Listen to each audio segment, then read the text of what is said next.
seperti itu Bante Damadiro dan Bante Wirasilo. Saya mau bertanya terkait keberadaan batin yang UPK itu ketika mempraktikkan Citta Bawana dalam 4 postur itu bagaimana ya Bante? Terima kasih. UPK ya? Iya, mengenai UPK. Apa arti UPK itu? Menurut yang pengetahuan saya, keseimbangan batin. Keseimbangan batin, maksudnya keseimbangan itu bagaimana? Mungkin tidak. Keseimbangan itu artinya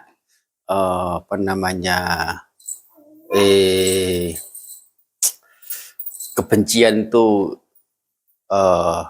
dimunculkan seberapa, harus seimbang dengan memunculkan keserakahannya supaya seimbang.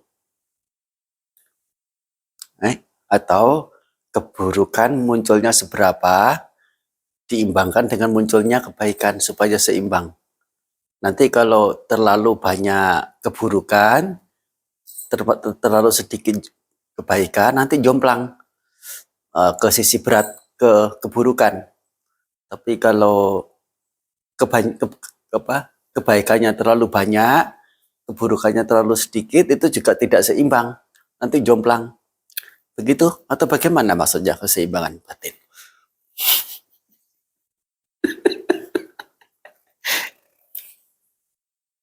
Bagaimana dijelaskan? Kan menjawab UPK itu keseimbangan batin. Nah, yang dimaksudkan apa? Bisa enggak menjelaskan? Kurang paham Bante. Belum paham. Kalau nggak pernah ditanya begitu,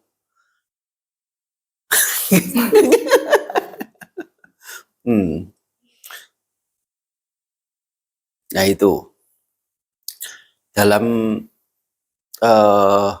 pustaka pengulas atau Atakatha itu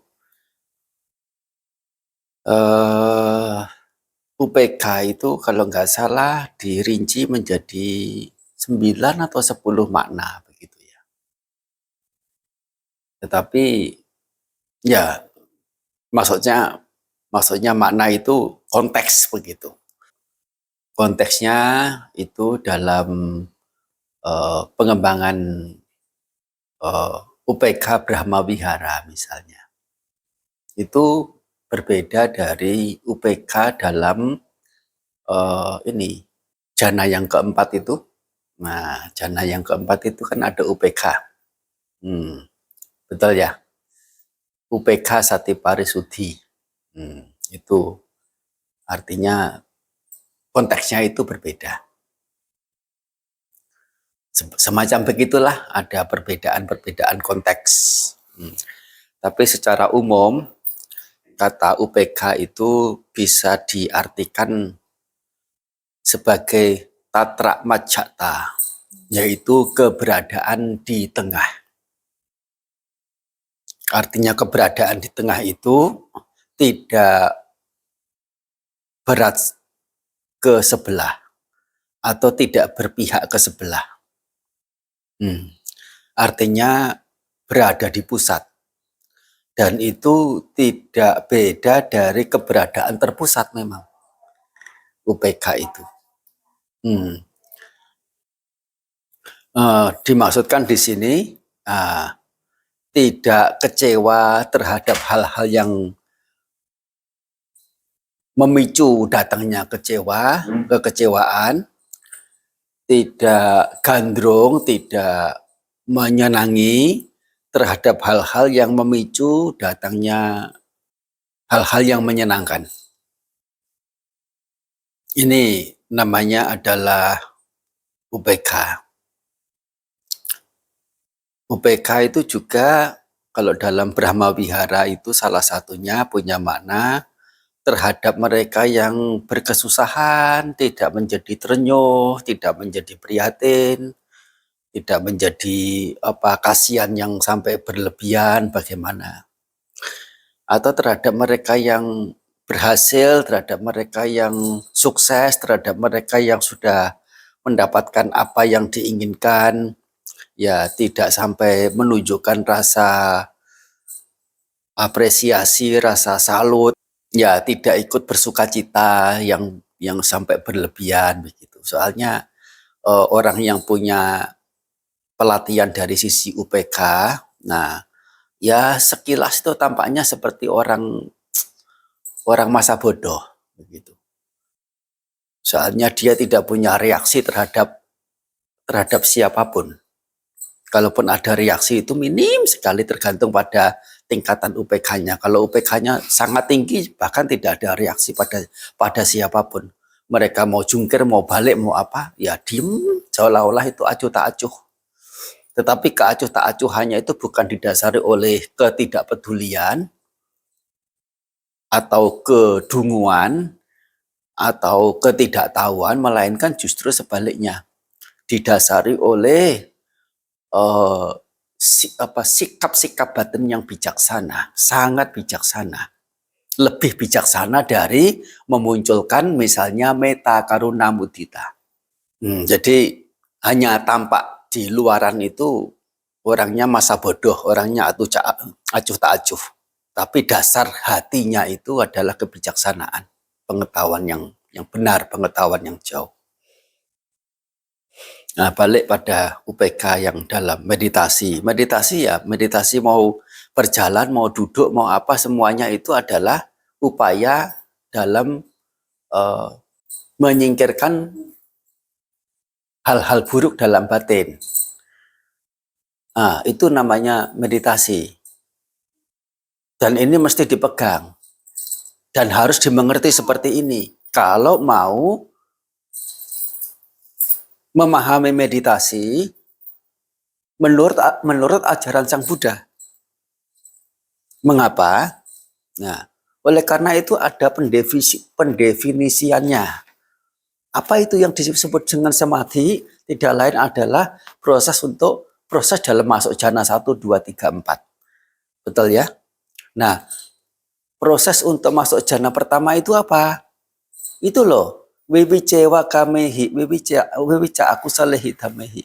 Nah, seseorang, karena telah lengang dari nafsu-nafsu kesenangan dan juga keburukan-keburukan yang lain, tidak lain adalah yang dimaksudkan 4 niwarana sisanya. Jadi setelah menghancurkan 5 niwarana ini, dilanjutkan dengan masuk ke dalam jana pertama yang disertai dengan piti dan sukha, yang masih ada vitaka dan wicara yang muncul karena kelengangan itu. Nah, jadi maksudnya kelengangan itu kelengangan apa? Kelengangan dari hal-hal buruk itu tadi. Intinya apa? Bermeditasi adalah lengangnya upaya melengangkan batin dari hal-hal buruk. Kalau belum menyadari dalam proses meditasinya itu bagaimana keburukan bisa tersingkirkan, perlu diragukan yang dia praktekkan itu adalah meditasi dalam artian Buddhis. Jadi UPK di sini untuk singkatnya adalah keberadaan terpusat. Tidak menyenangi hal-hal yang menyenangkan, tidak kecewa terhadap hal-hal yang mengecewakan. Secara batiniah, sukhanca kayena patisang wede, patisang wedeti, mengenyam kebahagiaan, ya, kayena secara batiniah. Nah, kata kayena ini secara batiniah. Meskipun istilahnya adalah kaya, yang biasa dimengerti sebagai tubuh jasmani begitu. Nah, itu untuk jana yang ketiga. Ya, untuk berikutnya jana yang keempat itu telah melampaui kebahagiaan dan penderitaan. Atu kama sukang UPK sati parisuding. Nah, yang disertai dengan kemurnian sati, karena keberadaan tidak berpihak atau keberadaan ya di tengah tatra majata itu, yaitu nama lain dari keterpusatan. Terpusat pada objek, yaitu berupa hal apa yang setelah diperhatikan itu muncul nilai-nilai luhurnya. Nah, nilai luhur itulah yang muncul di dalam batin menggantikan hal-hal buruk. Ya, jika hal buruk sudah tidak ada dalam batin, niwarana disebut sudah tidak ada juga. Soalnya sesungguhnya hal-hal buruk itulah nama lain dari niwarana, atau penghalang-penghalang, atau penutup-penutup. Jadi jangan mengerti bahwa meditasi duduk itu UPK-nya begini, beda. Meditasi jalan UPK-nya berbeda. Kalau sudah duduk tidak bergerak, namanya sudah UPK, belum tentu. Itu hanya jasmaniah saja. Kalau batinnya masih berkecamuk, masih benci sana, benci sini, masih berpikir sesuatu apa, kemudian muncul kemarahan, muncul kejengkelan, itu bukan meditasi. Itu hanya duduk. Hanya duduk saja. Dan bukan berarti yang duduk lama itu namanya sudah bisa UPK. Yang berjalan juga bukan berarti karena bergerak terus tidak bisa UPK juga. Yang dimaksud bukan jasmaniahnya. Sang Buddha termasuk sosok yang telah ya mencapai UPK. Tetapi bukan berarti beliau itu seperti yang di Borobudur itu, pagi, siang, sore, malam ya duduk gitu terus. Patung di Borobudur.